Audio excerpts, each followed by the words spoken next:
আরজিকরের মহিলা চিকিৎসককে ধর্ষণ করে খুন কাণ্ডে তোলপাড়ের মাঝেই কিন্তু তার রেস কাটতে না কাটতেই এবার জয়নগরে চতুর্থ শ্রেণীর ছাত্রীকে 9 বছরের কিশোরীকে ধর্ষণ করে খুনের বিস্ফোরক অভিযোগে রীতিমতো চাঞ্চল্য ছড়িয়ে গেছে গোটার রাজ্য জুড়ে। নিন্দার ঝড় উঠেছে গোটা দেশে। তার মধ্যেই এই জয়নগর কাণ্ডের রীতিমতো ধুন্ধুমার পরিস্থিতি, অগ্নিগর্ভ পরিস্থিতি গোটা এলাকায়। থানা ভাঙচুর থেকে শুরু করে থানায় আগুন লাগানো, পুলিশকে লাঠি নিয়ে তাড়া করা, তৃণমূল বিধায়ককে মার, এমনকি সাংসদকে জুতো দেখানো, গো ব্যাক স্লোগান, সব মিলিয়ে কিন্তু তুলকালাম পরিস্থিতি একেবারে এই খুন এবং ধর্ষণ কাণ্ডে জয়নগর। তার মধ্যেই কিন্তু তদন্ত চালাচ্ছে পুলিশ। মেন অভিযুক্ত পুলিশের জালে ধরা পড়েছে। সে যে খুন করেছে সেটা স্বীকার করেছে, কিন্তু সে ধর্ষণ করেছে সেটা কিন্তু কিছুতেই স্বীকার করতে চাইছে না। তবে এই মৃতা কিশোরী তিনি পড়তে গিয়েছিলেন, তার সাথে ছিল তার বান্ধবী। আর এই কিশোরীর সাথে যে বান্ধবী ছিল তারা একসাথেই বাড়ি ফিরছিল। ঠিক কি ঘটেছিল এই নাবালিকা কিশোরীর সাথে অবশেষে মুখ খুললেন কিশোরীর বান্ধবী। মুখ খুলেই যা বলল তাতেই কিন্তু রীতিমতো শোরগোল পড়ে গেল একেবারে গোটা রাজ্যে।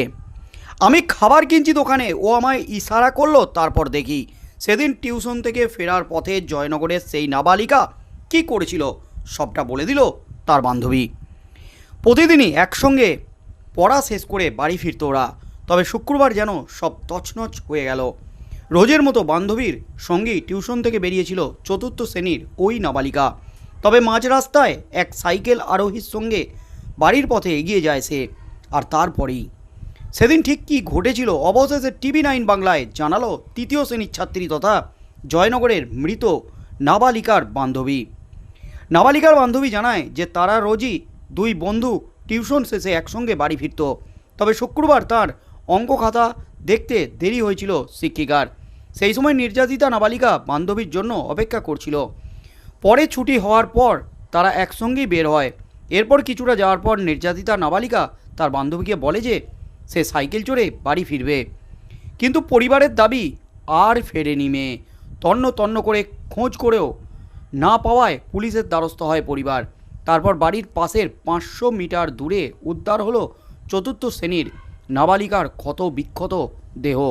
পরিবারের দাবি ধর্ষণ করে খুন করা হয়েছে তাকে। এই ঘটনায় ইতিমধ্যেই গ্রেপ্তার এক ব্যক্তি। আজ TV9 বাংলায় তৃতীয় শ্রেণীর ওই ছাত্রী বলে, আমরা টিউশনে গিয়েছিলাম, 5টা পর্যন্ত টিউশন পড়ি আমরা। আমার খাতা দেখতে দেরি হচ্ছিল, ও বসেই ছিল আমার সঙ্গে। তারপর ম্যাম ছুটি দিল, আমরা একসঙ্গেই যাচ্ছিলাম। মাঝপথে আমি দোকানে খাবার কিনতে ঢুকি, ও বলল আমি এগিয়ে যাচ্ছি। তারপর খাবার কিনে আমি তাড়াতাড়ি যাচ্ছি, ও আমায় দেখে বলল আমি সাইকেলে উঠে বাড়ি যাচ্ছি বলে ও চলে গেল। তারপর আমি মায়ের সাথে চলে গেছি। নাবালিকা আরও জানায়, প্রতিদিন একসঙ্গে যেতাম পড়তে আমরা, ও যেত বাবার সঙ্গে। ফেরার পথে একসঙ্গেই ফিরতাম। সেদিন একটু দেরি হয়েছিল। যার সাইকেলে চেপে চলে গেল তাকে আমি চিনি না, এর আগে কোনো দিনই দেখিনি। ও রোজ আমার সঙ্গেই ফিরত। তবে শুক্রবার ফেরেনি শুধু। এই মুহূর্তের সবথেকে বড় চাঞ্চল্যকর খবর, অর্থাৎ ছোট্ট একটা ভুলে সব কিছু তছনছ হয়ে গেছে।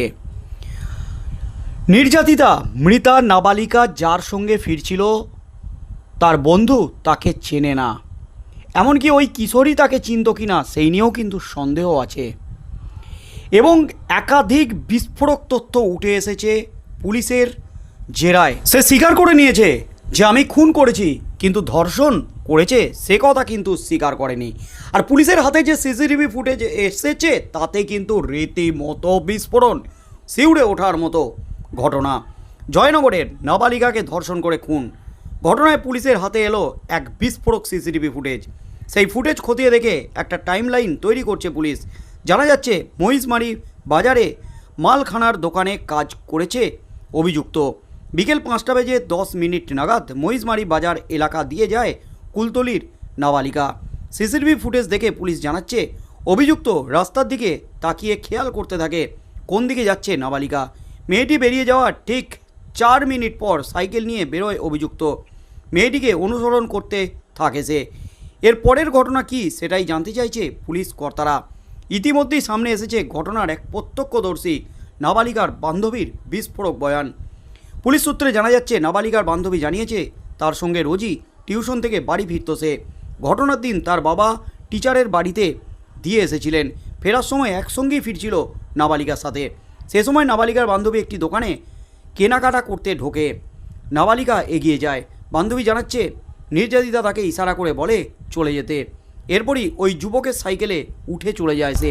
এক্ষেত্রে কেন ওই নাবালিকা অভিযুক্তের সাইকেলে উঠত, তার সঙ্গে কোনো পূর্ব পরিচয় ছিল কি না সেটাই খতিয়ে দেখছেন তদন্তকারীরা।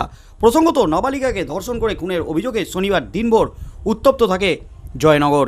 শুক্রবার রাতে জয়নগরে নাবালিকার দেহ উদ্ধার হয়। পরিবারের দাবি, সন্ধ্যা দেখি খুঁজে পাওয়া যাচ্ছিল না তাকে। পরিবার স্থানীয় থানায় বিষয়টি জানিয়েছিল। পরিবারের আক্ষেপ, শুরুতে গুরুত্ব দেওয়া হলে তাদের মেয়েকে বাঁচানো যেত। নাবালিকার দেহ উদ্ধারের পর তপ্ত হয়ে ওঠে জয়নগর। থানায় ভাঙচুর থেকে শুরু করে আগুন, উত্তেজিত জনতার ক্ষোভের মুখে পড়ে পুলিশ। যখন সুরতহাল রিপোর্ট বানানো হচ্ছিল তখনও বিক্ষোভ দেখাতে থাকেন গ্রামবাসীরা। রীতিমতো ধুন্ধুমার পরিস্থিতি। তার মধ্যেই কিন্তু সিসিটিভি ফুটেজ এবং নির্যাতিতার মৃতা কিশোরীর বান্ধবীর বয়ানে রীতিমতো বিস্ফোরণ। যে যুবককে গ্রেপ্তার করা হয়েছে সেই যুবককে নিয়ে কিন্তু বিস্ফোরক তথ্য দিল। সিসিটিভি ফুটেজে যেটা দেখা গেল, দীর্ঘক্ষণ ধরে ওই নাবালিকা কিশোরীকে সে ফলো করছিল, লক্ষ্য করছিল।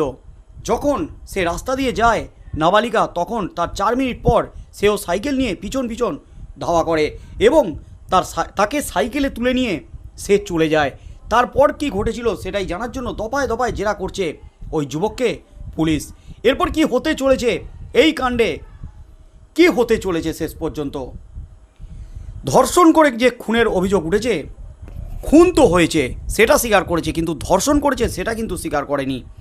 পেট থেকে কথা বাইর করতে পারে কি না পুলিশ, এবং যে ধুন্ধুমার পরিস্থিতির সৃষ্টি হয়েছে, যে উত্তপ্ত অগ্নিগর্ভ পরিস্থিতির সৃষ্টি হয়েছে, তা সামাল দিতে রাজ্য কী পদক্ষেপ নেয়, পুলিশ কী পদক্ষেপ নেয়, মুখ্যমন্ত্রী কী নির্দেশ দেন, সেদিকেই চোখ থাকবে গোটা রাজ্যের।